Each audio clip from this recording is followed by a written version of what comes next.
What is the time? Students, third lesson is what is the time? Nowadays, people use clocks to measure time. However, long ago, there were no clocks. How did people tell the time then? During the olden days, people watched the movement of the sun across the sky. They also observed that the size of the shadows that were formed depended on the movement of the sun. They planted a stick vertically in the ground and fixed stones around it in a circle. As the sun went up or down, the shadow of the stick shifted. The position of the shadow helped them tell the time. This was first sundial.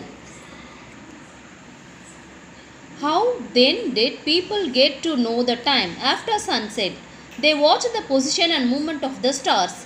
This helped them find out the time at night. Later came the hourglass. This is hourglass. This had two glass bulbs connected by a narrow neck from the middle. Sand was filled in one half.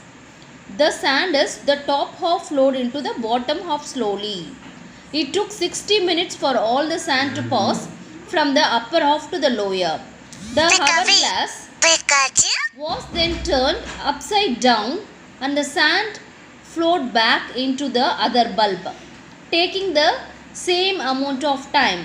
The Chinese used candles and lamps instead of the hourglass.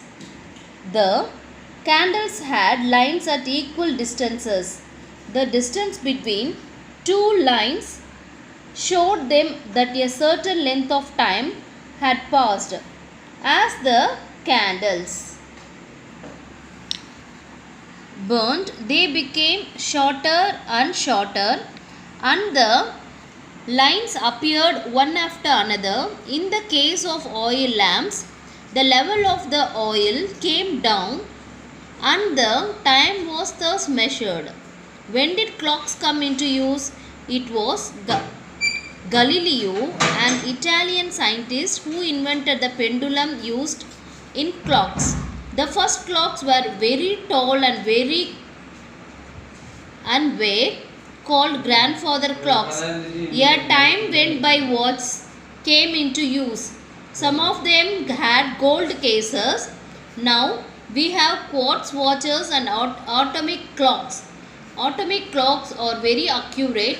They do not lose or gain a second even over many years. This is called grandfather clock. This is the first clock. Thank you, students.